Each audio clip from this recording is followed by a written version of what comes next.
lei antiterrorismo foi sancionada no dia 16 de março. De acordo com o artigo 2º, classificam-se como terrorismo os atos praticados por um ou mais indivíduos por razões de xenofobia, discriminação ou preconceito de raça, cor, etnia e religião, quando cometidos com a finalidade de provocar terror social ou generalizado, expondo a perigo pessoa, patrimônio, a paz pública ou a incolumidade pública. Organizações e movimentos sociais temem que a medida seja usada para criminalizar ações públicas na luta por direitos. Conheça mais sobre a lei antiterrorismo agora no Câmara em Pauta. E para conversar sobre essa lei antiterrorismo, nós recebemos o professor doutor da Universidade de São Paulo, professor Leandro Piquet Carneiro. É um prazer recebê-lo aqui na TV Câmara, professor. Muito obrigado. Também recebemos o representante do OAB, subseção Guarulhos, doutor Cristiano Medina da Rocha. Muito obrigado. E recebemos a representante da ONG Artigo 19, doutora Camila Marques. Obrigada.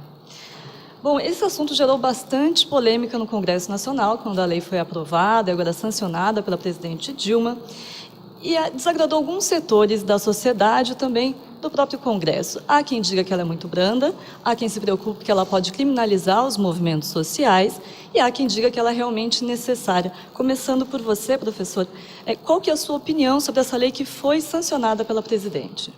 Olha, eu acho que é uma lei que vem no momento certo e seguiu, acho que o processo legislativo adequado, ela tem toda a legitimidade necessária, uma lei proposta pelo Executivo, tramitou na Câmara dos Deputados, foi para o Senado, voltou para a Câmara dos Deputados depois de algumas modificações, o teor original da lei foi reestabelecido na Câmara, foi a sanção presidencial, alguns artigos foram vetados nesse processo e agora aguarda novamente a manifestação final da Câmara.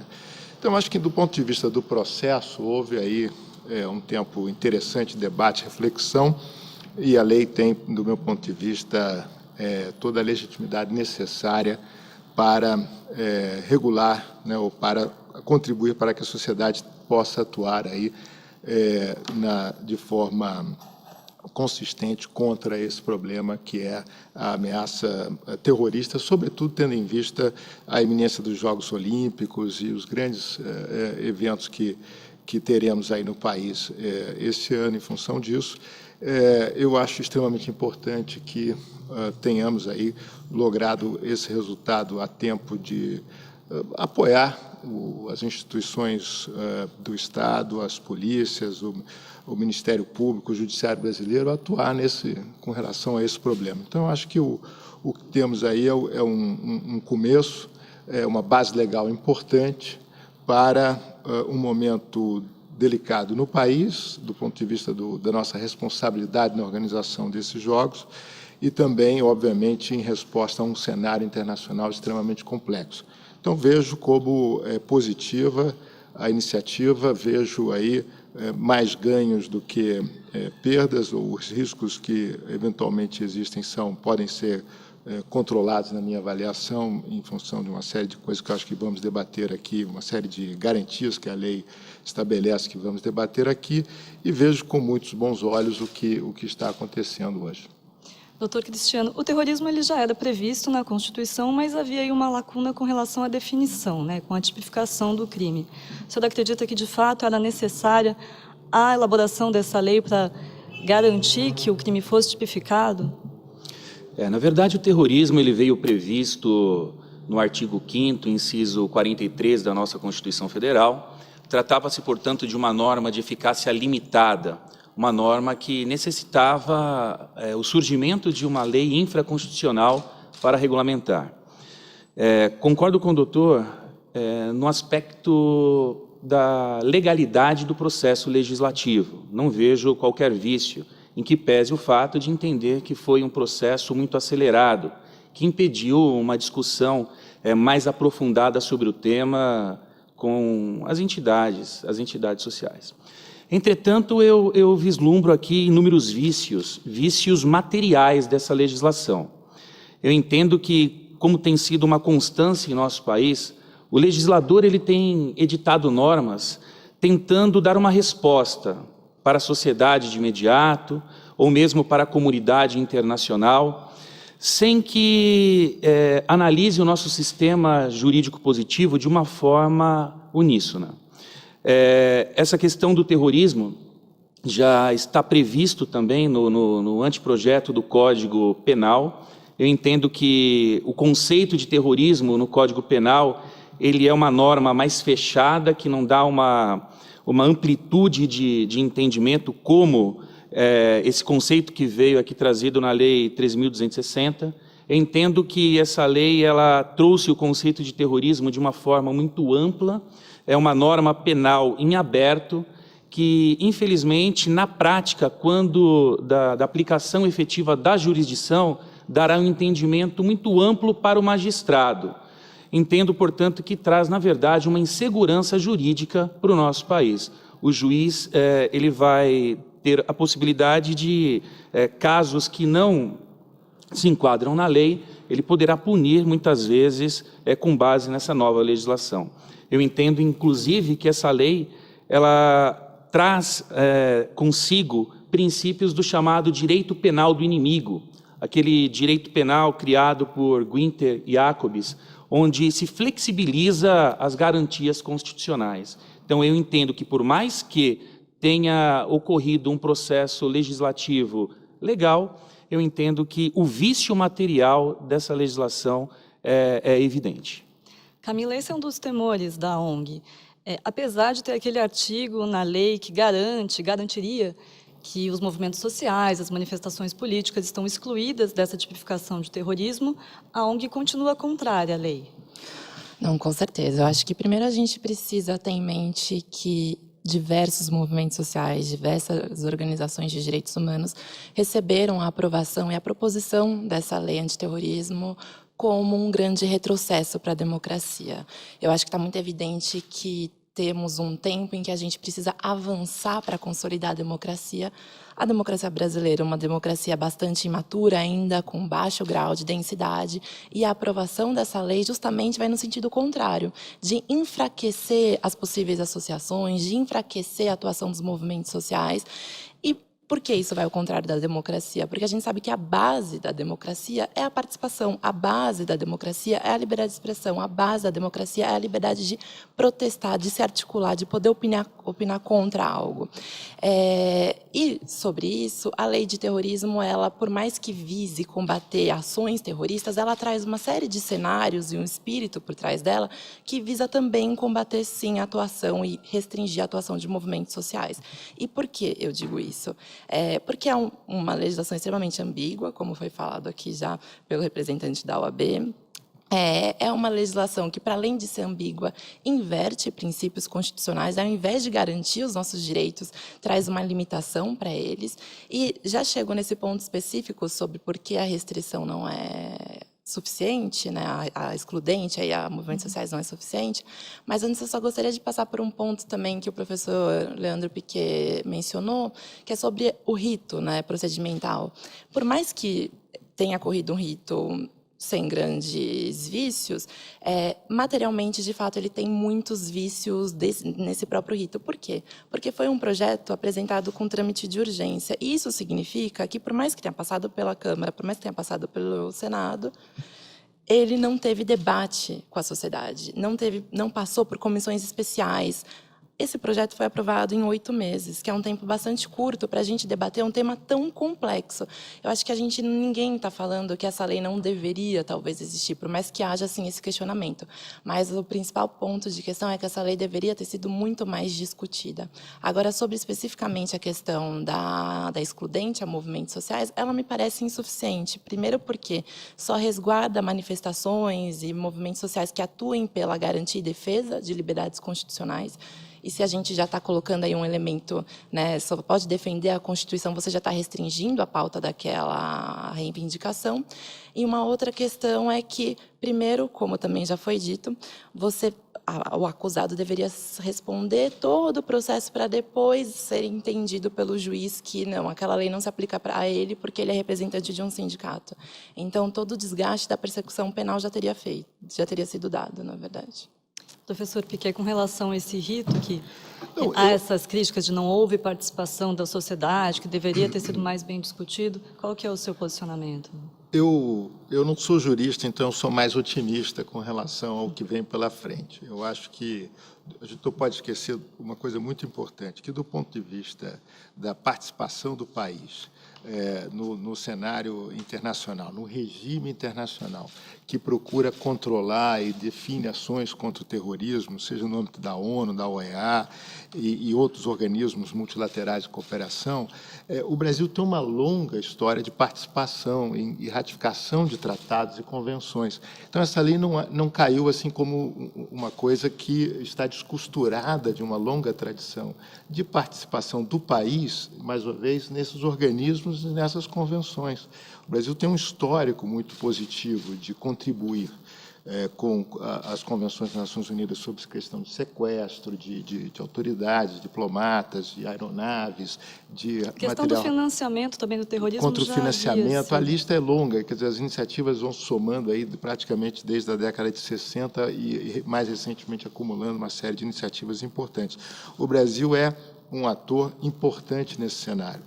E quando a gente fala, finalmente, de ter um país, uma lei que define o que é o terrorismo, que define penas, que permite que, ao contrário, eu mais uma vez insisto, eu não sou jurista, eu vejo, ao contrário, um apoio importante para a ação das polícias, para a ação do Ministério Público, para a ação do nosso sistema de informação no processo de investigação. Veja, hoje os jornais trazem uma notícia importante sobre a denúncia aí do chefe da ABIN com relação à atuação, ameaças feitas para os Jogos Olímpicos, né?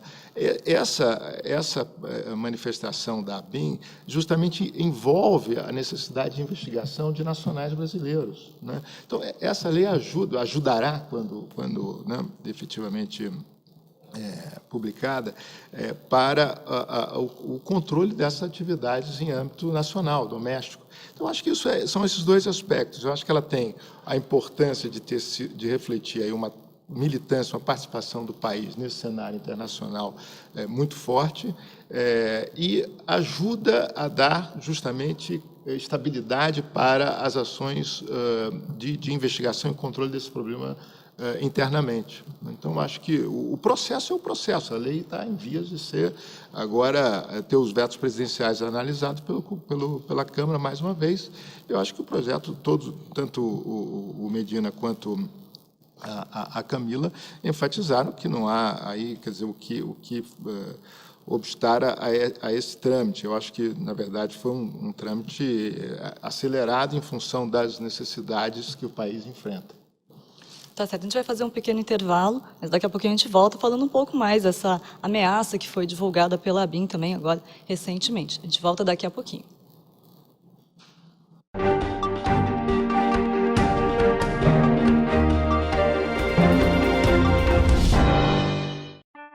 A dengue é transmitida pela fêmea do mosquito Aedes aegypti e a principal forma de prevenção é não deixar acumular água parada. A gente precisa tomar cuidado especificamente com pneus.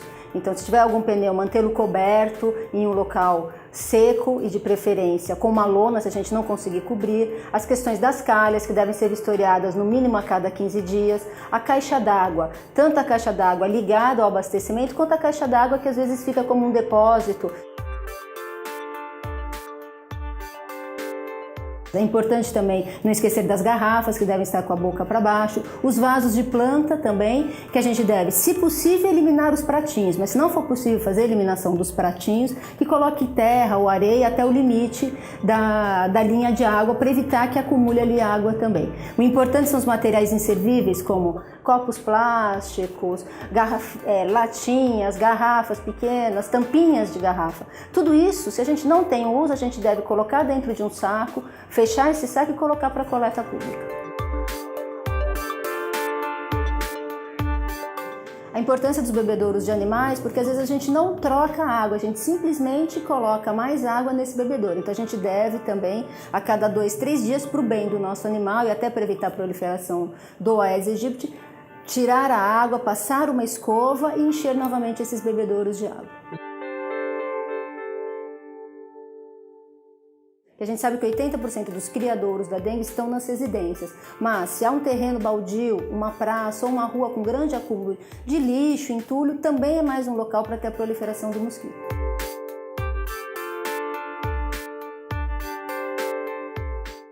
Todo dia é um dia de você olhar a sua casa, um dia de orientar alguém. Se você estiver vendo algum local que tem algum criador, avisar a prefeitura.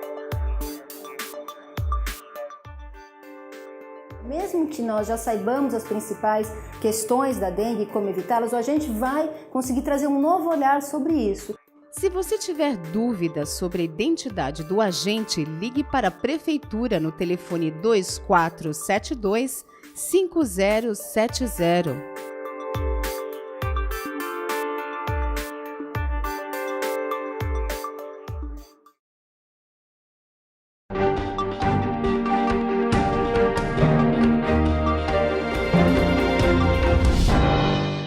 Voltamos com o Câmara em Pauta, hoje falando sobre a lei antiterrorismo. Para isso, recebemos o professor doutor do Instituto de Relações Internacionais da Universidade de São Paulo, Leandro Piquet Carneiro. Também recebemos o representante da OAB, subseção Guarulhos, doutor Cristiano Medina da Rocha, e também a doutora Camila Marques, que é coordenadora do Centro de Referência Legal em Liberdade de Expressão da ONG Artigo 19. A gente falava assim, no último bloco, o professor Piquet comentou essa questão da ABIN, que divulgou uma ameaça terrorista para as Olimpíadas do Rio de Janeiro. Esse rito acelerado que houve na elaboração e na aprovação do projeto de lei seria justificado por essa Olimpíada que está chegando, pela pressão internacional que houve também com relação a isso? Em que, de fato, essa lei antiterrorismo pode contribuir para o combate ao terrorismo na prática? Começando por você, Camila. Eu acho que eu gostaria de retomar uma afirmação feita pelo Dr. Cristiano, que acho que responde essa pergunta, que é, muitas vezes o Congresso, o Executivo, trabalha para dar respostas rápidas, mas que não me parecem suficientes e que são eficazes. Então, me parece muitas vezes que essas leis restritivas surgem sob a justificativa de garantir a segurança nacional, a segurança dos atletas e dos países nos Jogos Olímpicos, ou como aconteceu nos Jogos Mundiais da Copa do Mundo. Mas justamente isso, o que me muito indaga, ontem lendo a notícia do Estado Islâmico dizendo que poderia ter um ataque nas Olimpíadas, é que leis duras não impedem o cometimento de crime. Se fosse isso, o Brasil, que tem a legislação talvez mais inchada, na verdade, de legislação penal, não teria a maior, talvez, uma das maiores populações carcerárias. A gente precisa inverter essa ótica de combate ao crime, né? Legislação dura não impede. Tanto é que a França tem uma das legislações mais duras de combate ao terrorismo e, ano passado, teve esse ataque bastante triste, bastante lamentável no Bataclan. Então, acho que, primeiro, a gente precisa pensar sobre essa ótica. E ainda sobre um outro ponto que eu gostaria também de dialogar com o professor, sobre a questão que eu entendo que o Brasil, com certeza, deve atuar no sentido de cumprir, né, e se adequar, na verdade, aos compromissos, os posicionamentos desses organismos internacionais. Mas é importante dizer também que a ONU, a Comissão Interamericana, vem se manifestando não somente no caso brasileiro, mas em diversas outras ocasiões, casos australianos, canadenses, de que as legislações terroristas precisam ser pensadas e construídas obedecendo também outras naturezas de compromissos, que são os compromissos que dizem respeito à garantia de direitos humanos. Então, a gente não pode pensar só em combate ao terrorismo, deixando de lado a garantia de direitos humanos. E também um segundo aspecto sobre isso, o Executivo brasileiro, ele justificou a proposição dessa legislação para atender um compromisso internacional por meio de um grupo que é o GAFI, que é um grupo francês, só que tem um aspecto importante aqui. O GAFI pedia que o Brasil elaborasse uma legislação de combate à lavagem de dinheiro, enfim, financiamento de terrorismo. E isso já está respaldado e já encontra essa previsão legal, por exemplo, na lei de organizações criminosas. Então, é importante dizer que não precisaria existir uma lei específica de terrorismo para combater ações terroristas. A gente já tem no Brasil diversas previsões de diversos tipos penais que poderiam dar conta disso. Doutor Cristiano, sua opinião. Concordo plenamente com a doutora Camila. Na verdade, é muito temeroso essa questão dessa política governamental no sentido de criar essa coxa de retalhos que é a nossa legislação penal.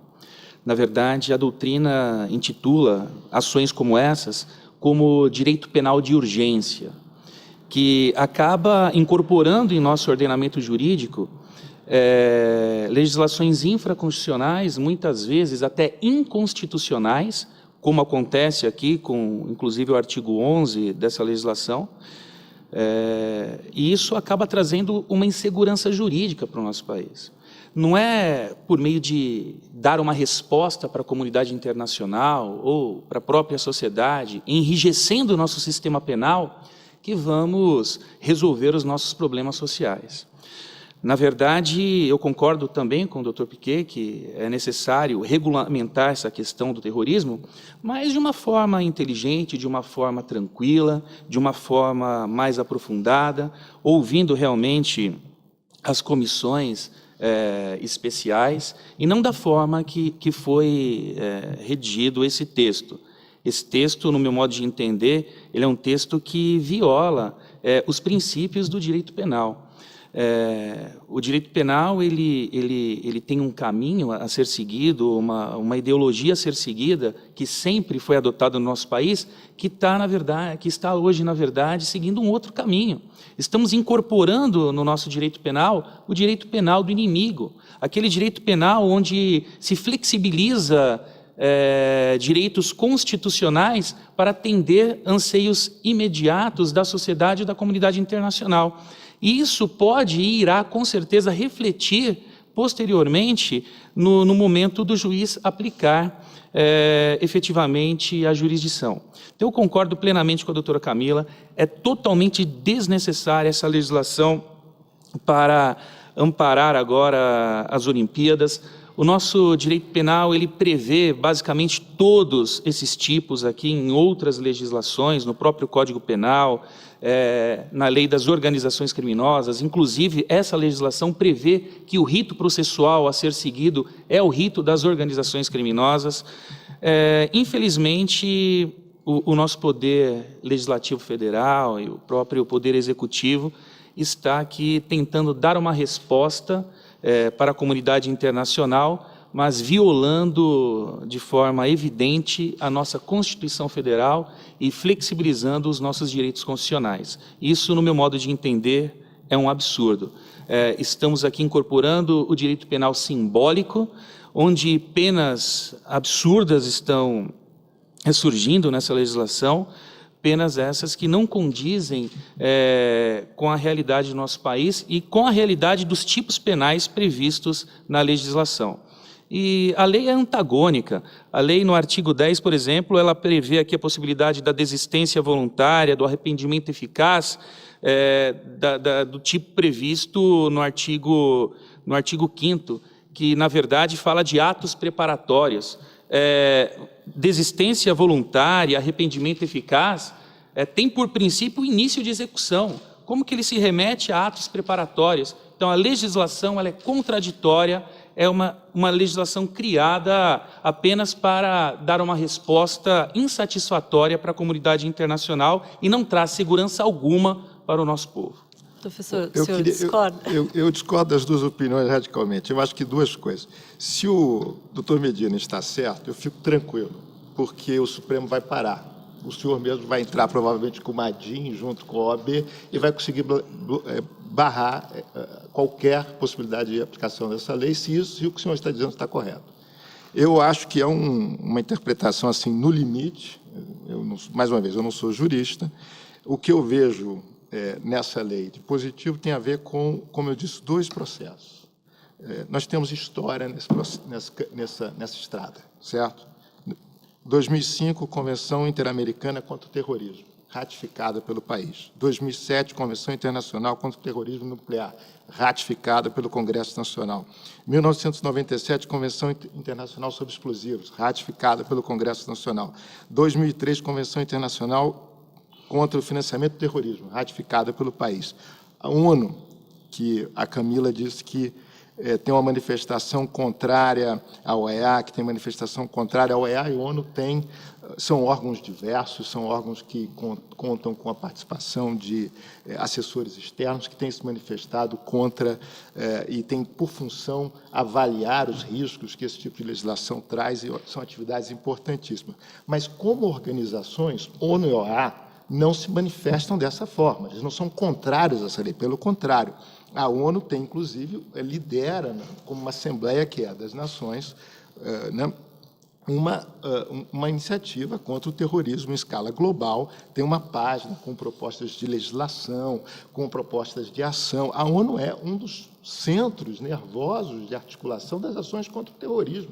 Não é um centro de manifestação contra os países que adotam legislação contra o terrorismo. A ONU, como organismo, não tem essa posição. O GAFI não é o que você disse, uma instituição francesa, é uma instituição multilateral de colaboração, do qual o Brasil faz parte desde o início, e o Brasil é parceiro voluntário. Todas as recomendações feitas pelo GAFI contaram com participação de representantes do Ministério da Fazenda. Essas coisas não vêm do espaço sideral e caem na nossa cabeça. O mundo não está chegando aqui como se fosse uma imposição de organismos internacionais contra o nosso executivo, contra o nosso legislativo. Nós estamos nesse processo, acho, completamente amparados naquilo que é a nossa responsabilidade internacional diante das nações. E eu quero só lembrar o seguinte: quando a gente fala desses problemas sobre terrorismo, sobre preparação, sobre a necessidade, é justamente porque o crime de terrorismo ele é diferente. Os senhores precisam entender, como advogados, que há necessidades aqui do processo de investigação, de controle de um crime que tem uma preparação que é específica. Isso não é crime organizado para roubar banco. Isso aqui é um tipo de ameaça que pode fazer, como aconteceu na Argentina. Os senhores devem lembrar, 1994, o atentado na AMIA, na Associação Israelita de Buenos Aires, matou 85 pessoas, um carro-bomba que foi colocado na porta da AMIA em Buenos Aires. Eu permito, deixa eu só acabar com esse dado. Eu acho que a Colômbia enfrentou 600 ataques terroristas só no ano de 1997. E, em 2014, foram 210 ataques terroristas na Colômbia classificados. Então, todo esse cenário regional, a gente pode botar a mão no coração e falar, não, o Brasil não tem nada a ver com isso. O Brasil não vai ter uma lei que permita que a ABIN, a Polícia Federal, façam interceptações telefônicas, façam investigações, que elas têm outra natureza, elas têm a necessidade, inclusive, de uma proteção jurídica para que sejam feitas sem abusos, o que eu acho que é sempre uma enorme preocupação de qualquer um. Elas precisam de uma proteção jurídica adequada. Então, eu acho que olhando isso, quer dizer, não podemos esquecer do contexto em que estamos. Mas eu concordo plenamente com o senhor, não discordo em absolutamente nada do que o senhor me disse. Contudo, analisando aqui os 18 artigos dessa legislação, não tem aqui nenhum artigo que fala disso que o senhor está falando, de uma investigação especial, de um processo especial, absolutamente nada. A legislação, exatamente o objetivo dela é dar essa sensação de tranquilidade que o senhor está tendo. Não se criou nessa lei um procedimento especial de investigação, não se criou nessa legislação um rito processual específico. O rito processual é o rito ordinário. É aquele rito, inclusive ele remete para a lei das organizações criminosas. Que é bom. Observa a colocação do senhor. Eu não posso tratar esse crime de uma forma diferenciada. Eu tenho que tratar esse crime de uma forma diferenciada. Eu não posso usar, por exemplo, a lei de organizações criminosas, o senhor disse há pouco. Não, eu acho que deve, e você mesmo falou da questão da antecipação. A antecipação é o problema. Não, mas na verdade, assim, observa, eu não discordo da necessidade de criação de uma legislação e de um rito específico. O que eu discordo é dessa legislação, porque ela não criou rito específico, ela não criou uma investigação especial, e ela criou o quê? Normas penais em aberto. Normas penais que dá a possibilidade do juiz interpretar da forma que ele bem quer. Isso, na verdade, traz uma insegurança jurídica. Eu digo isso porque eu atuo diariamente no âmbito do direito penal. O objetivo do legislador, eu percebo que foi atingido, que é justamente passar para a sociedade ou para os estudiosos de outras ciências essa sensação de tranquilidade. Eu, na condição de advogado criminalista, obviamente eu não concordo com o terrorismo, eu não concordo com a atuação desses grupos, mas eu preciso o quê? Eu preciso de uma legislação que me traga segurança jurídica.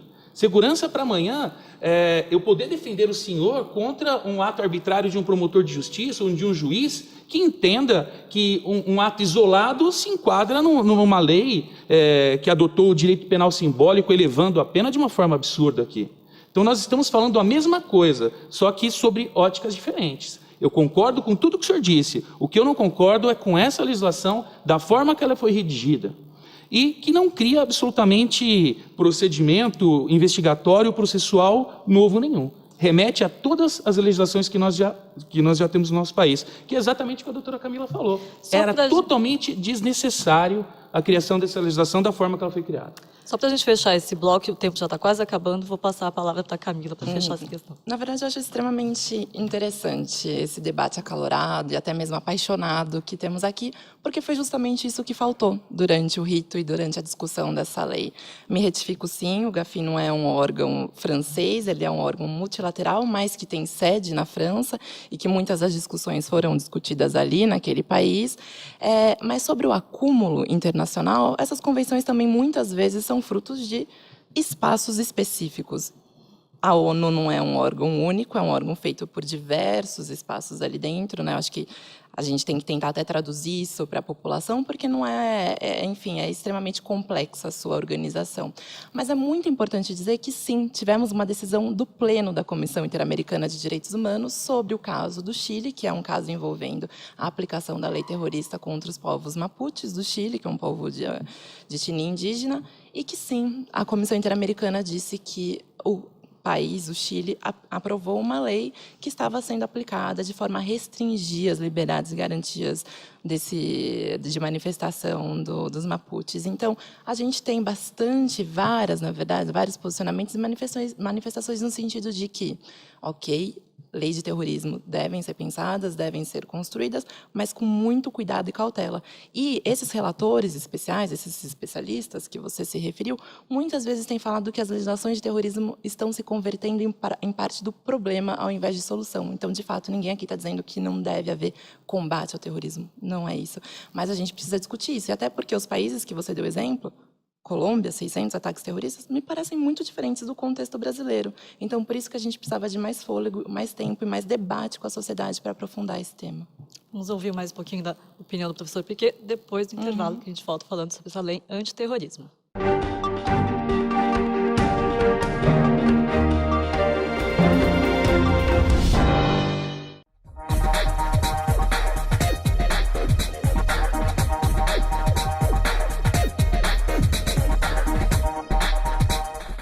A Câmara Municipal de Guarulhos acredita num mundo melhor e mais igual. E a igualdade de direitos passa por cidadãos democraticamente bem informados. Para que a informação chegue realmente a todos, a Câmara aposta na inclusão. A transmissão das sessões conta com o apoio de um intérprete de Libras, a língua brasileira de sinais. Assim, o deficiente auditivo também pode acompanhar tudo o que acontece na política da cidade e exercer, de fato, o papel de cidadão. TV Câmara Guarulhos, o canal da cidadania. Você que acompanha a programação da TV Câmara Guarulhos, sexta-feira tem Câmara em Pauta inédito para você.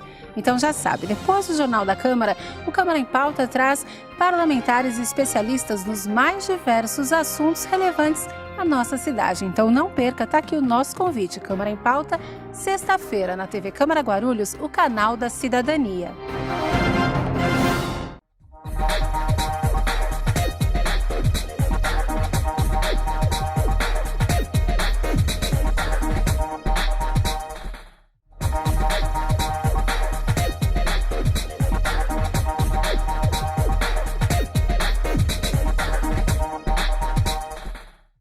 O ESIC, Portal da Transparência, abre as contas da Câmara para toda a sociedade.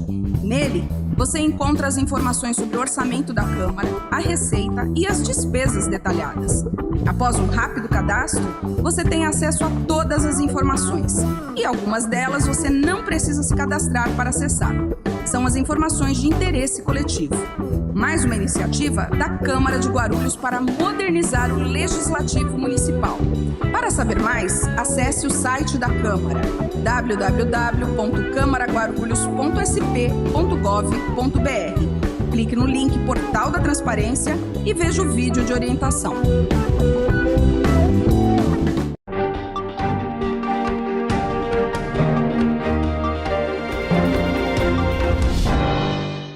Voltamos com o Câmara em Pauta, hoje debatendo a Lei Antiterrorismo, e para isso recebemos o professor doutor do Instituto de Relações Internacionais da Universidade de São Paulo, Leandro Piquet Carneiro. Também recebemos o representante da OAB, subseção Guarulhos, doutor Cristiano Medina da Rocha, e também a doutora Camila Marques, que é coordenadora do Centro de Referência Legal em Liberdade de Expressão da ONG Artigo 19. Professor Piquet, a gente comentava no final do último bloco, há diversas críticas com relação a essa lei, pelos juristas aqui presentes, sobre uma suposta imprecisão da lei, algumas lacunas que ficaram aí pendentes com a aprovação dessa lei. Eu queria a opinião do senhor com relação a isso. E também essa questão que eu fiz à Camila e ao Cristiano com relação às consequências da lei. O que, de fato, a aprovação de uma lei antiterrorismo vai trazer na prática no combate ao terrorismo? Eu acho esse um debate muito importante. Muito brevemente, eu gostaria de dizer o seguinte. Mais uma vez, eu não partilho do pessimismo e da visão negativa sobre o nosso judiciário. Talvez pelo vício, como enfatizou o doutor Medina, de olhar de fora. Quer dizer, sempre que você olha de fora, talvez a gente tenha uma visão mais positiva das coisas. Eu estou olhando aqui de fora e tenho uma visão, no conjunto, bastante otimista com relação a como essa lei será utilizada, por uma razão muito simples. Eu acho que é fato que a nossa democracia é ainda uma democracia em processo de organização, consolidação, mas não pode, eu acho que a gente não pode facilmente encontrar exemplos hoje no país de abusos legais contra ativistas políticos. Eu acho que esse não é o tom da nossa democracia. A gente está falando de um país que tem assim, está vivendo um teste de estresse político muito grande, suas instituições estão funcionando ali sob enorme pressão, e o que a gente vê não desde 2013, eu diria que esse tem sido o quadro, com grandes manifestações de ruas, com grandes conflitos sociais que surgiram a partir de então, nós não encontramos aí um conjunto de pessoas detidas, condenadas injustamente por participação política. Eu acho que esse não é o contexto que...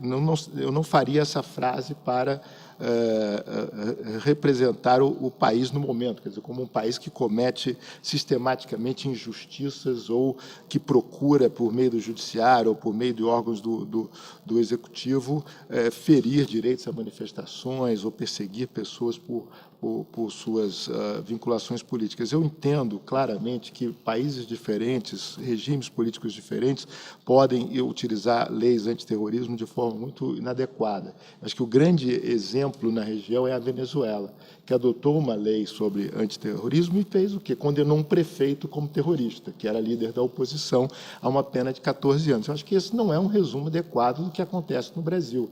Esperar que o Brasil venha se transformar numa autocracia em que as pessoas são punidas por manifestar sua opinião ou mesmo, eventualmente, em atos de manifestação política, recorram a atos de violência, aí eu concordo totalmente. Há leis que tipificam isso, seria um enorme equívoco tratar violência política segundo essa lei, mesmo que existam aí muitas vezes semelhanças do ponto de vista, você pode destruir uma rodoviária, mas pode destruir no esforço de uma manifestação que se tornou violenta. Então, as pessoas que fizeram isso responderão às leis existentes para depredação, para crimes típicos desse tipo de processo. Agora, outra coisa muito diferente é quando grupos se isolam dessas manifestações, se isolam dos movimentos sociais, se articulam e se organizam para perpetrar ações que têm por finalidade intimidar o governo. Nós não podemos... Vamos simplificar um pouco a conversa. Nós estamos falando de uma coisa muito concreta, que pode existir em qualquer lugar do mundo e no Brasil também. Grupos que se organizam para desenvolver ações que tem uma finalidade específica: limitar a ação da sociedade e dos governos, intimidar. Então, são assassinatos, sequestros, explosões, ameaças de que isso possa ser feito contra alvos específicos, de forma, como a gente tem visto, eu não preciso falar dos exemplos, Bélgica, França, Estados Unidos, todos os países que passaram por isso. É disso que estamos falando. Então, eu acho muito importante separar assim, esses dois aspectos. Quer dizer, nós estamos falando de um crime muito específico, que tem consistência, que tem materialidade aí, hoje no debate internacional e no debate doméstico, sobretudo em função dos Jogos Olímpicos. Não podemos esquecer que isso é uma grande responsabilidade do país. Não podemos olhar para isso e falar, isso nunca não acontece, aqui não vai acontecer.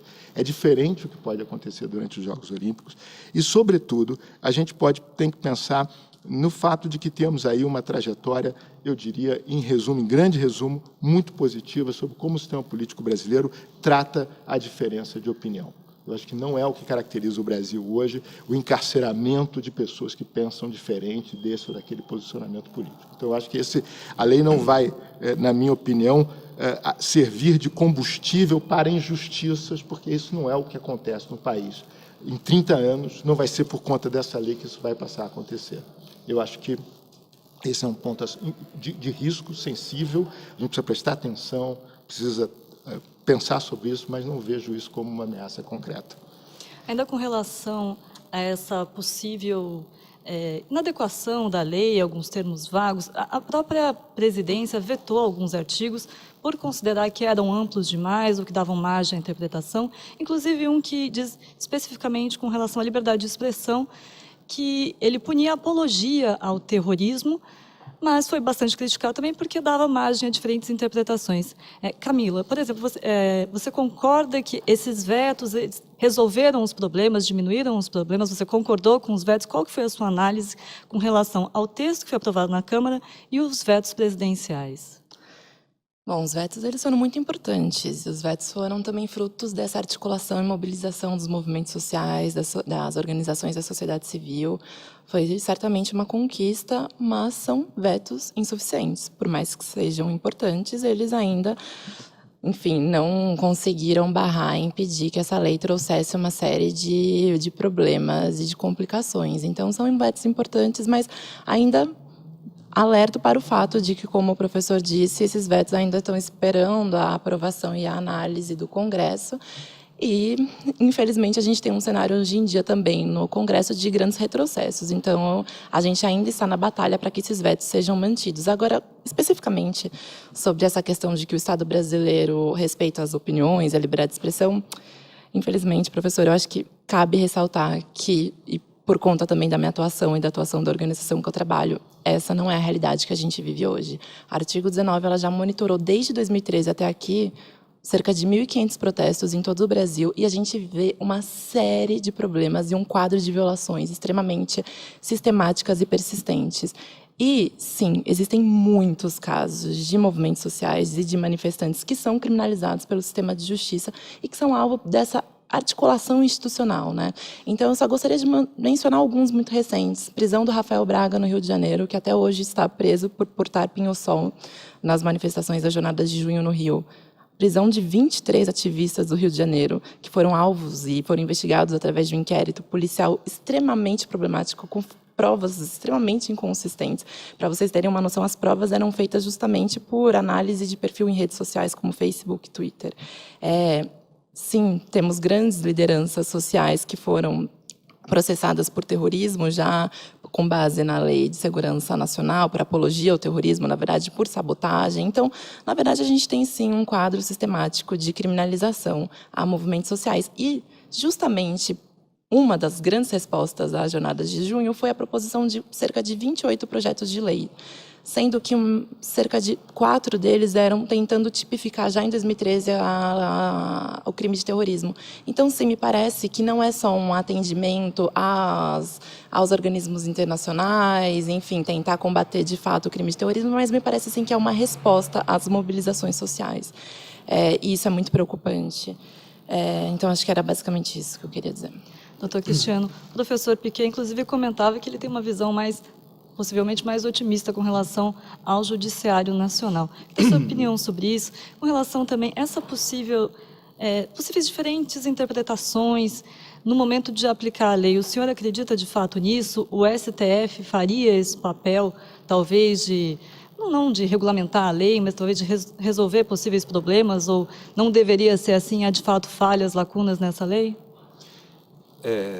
Infelizmente, a realidade do discurso do Dr. Piquet nós não encontramos no dia a dia do nosso Poder Judiciário. Não podemos jamais violar os nossos princípios constitucionais, da presunção da inocência, do devido processo legal.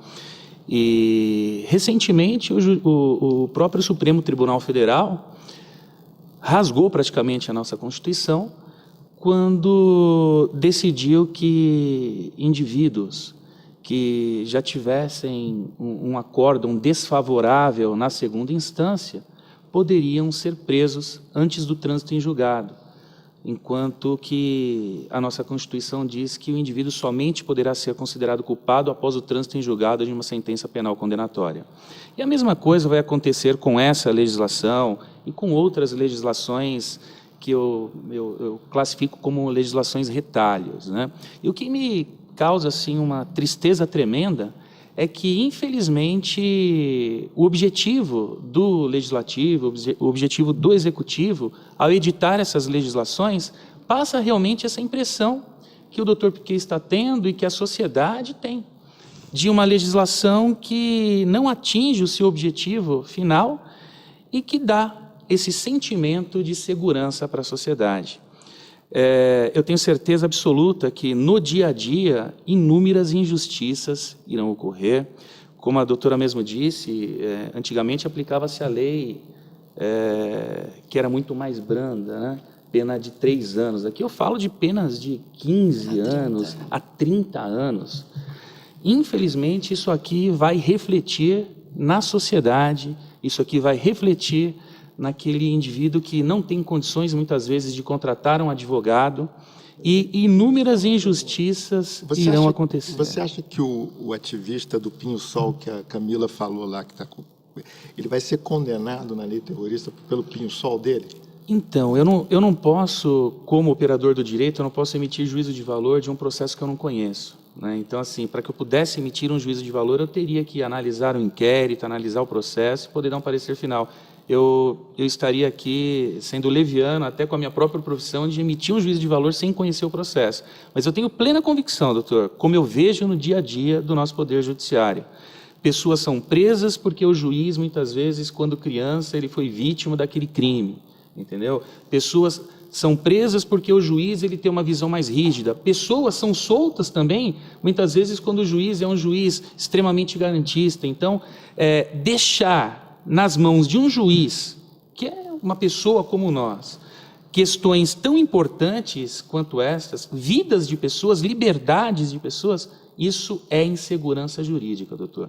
A nossa legislação, ela tem que traçar as regras do jogo de forma clara e não obscura, como essa legislação fez, para que o juiz ele apenas aplique a lei ao caso concreto. O juiz não pode jamais legislar, como tem feito no dia a dia, da primeira instância, da segunda instância e, infelizmente, a forma que o nosso Supremo tem agido, rasgando a Constituição Federal quando manda prender o indivíduo antes do trânsito em julgado da sentença penal condenatória. Essa insegurança pode me atingir amanhã, atingir o senhor, pessoas da nossa família, pessoas da sociedade. Isso é insegurança jurídica. Eu não concordo com a criação de legislações irresponsáveis dessa forma. Eu concordo plenamente que é necessário que criem leis, como o senhor mesmo disse. É preciso ocupar essas lacunas com legislações sérias, legislações pensadas e não legislações que tragam insegurança jurídica para o nosso povo.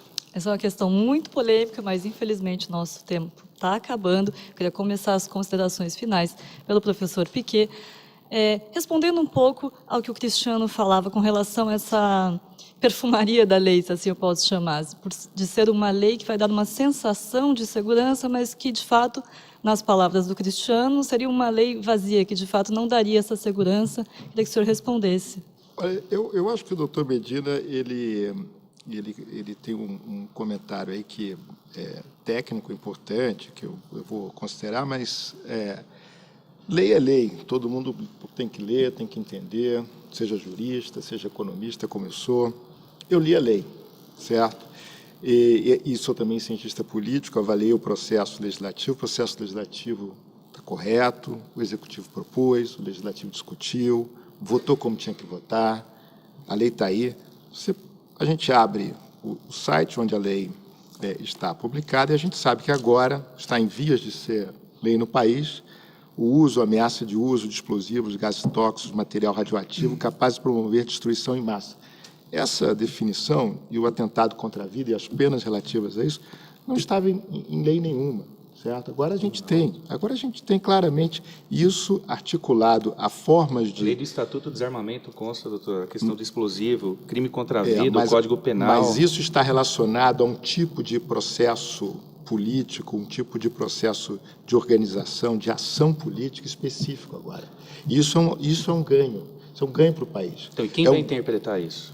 Quem vai interpretar isso é um judiciário que tem primeira, segunda, terceira instância. Norma penal aberta. E vai conseguir corrigir os equívocos, como tem conseguido. Eu acho que, de maneira nenhuma, eu partilho dessa visão negativa sobre a democracia brasileira. Eu acho que é muito importante o trabalho de todas as instituições que defendem os direitos humanos. Eu acho que deve ser uma das coisas mais difíceis do mundo, ter que lidar com todas essas violações cotidianamente. Mas eu acho que, se a gente olha a grande figura, a figura estatística, a figura demográfica, histórica, em sentido amplo, a gente vai encontrar aí resultados muito positivos e muito favoráveis às conquistas da democracia brasileira. Eu acho que hoje nós temos uma lei para tipificar o terrorismo, como temos uma lei para tipificar a violência doméstica, que foi uma conquista importante, ao contrário também do que foi referido aqui. Eu acho que leis são muito importantes, porque leis dizem ao mundo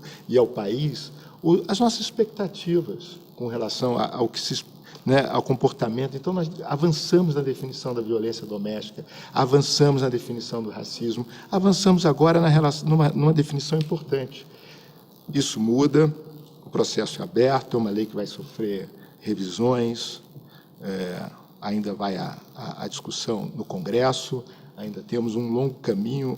Temos o caminho da jurisprudência, que virá a partir daí. Temos um longo caminho a ser perseguido, mas temos uma base. Assim como temos uma base civilizacional importante em leis, como a Lei Maria da Penha. Leis são muito importantes. Leis desincentivam comportamentos, leis sinalizam para a sociedade o que deve ser feito e o que não deve ser feito. Violência é violência. Poderiam dizer, não, mas por que a Lei Maria da Penha, se existe a lei de agressão é crime? Mas é importante definir uma lei específica que tipifica um comportamento específico dentro do espaço da violência doméstica.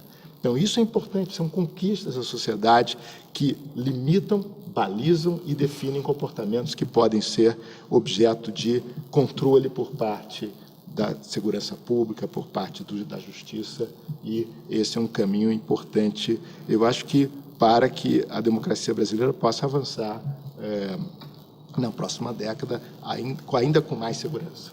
Professor, agradeço a sua participação. Também agradeço a participação da Camila. Suas considerações finais, por favor.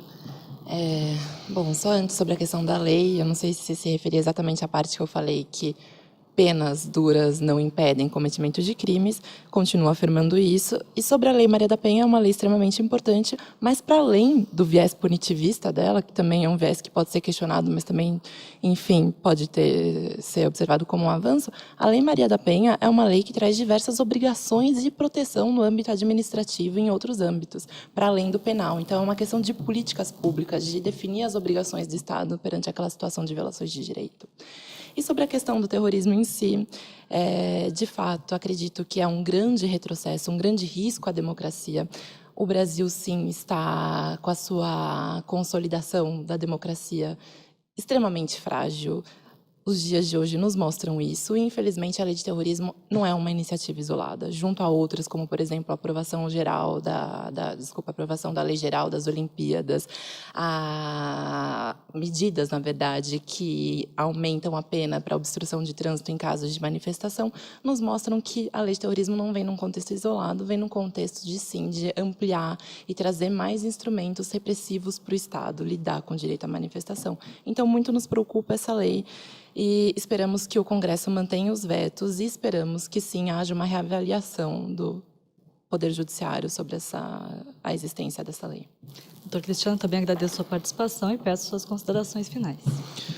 Eu acredito que as legislações elas são realmente mecanismos importantes. Contudo, eu concordo com a doutora, não é criando novos tipos penais que iremos conseguir diminuir os nossos problemas sociais.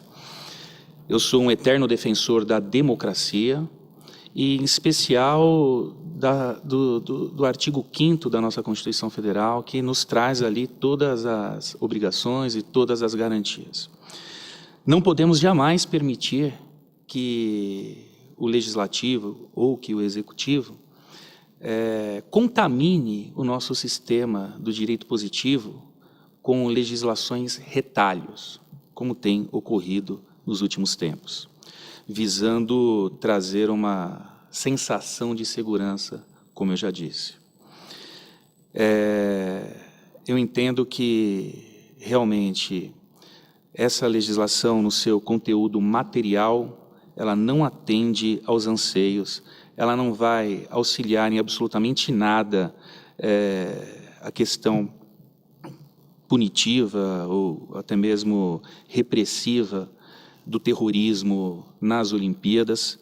O Brasil não tem característica de um país que é vítima de terrorismo, em que pese a Constituição trazer essa previsão.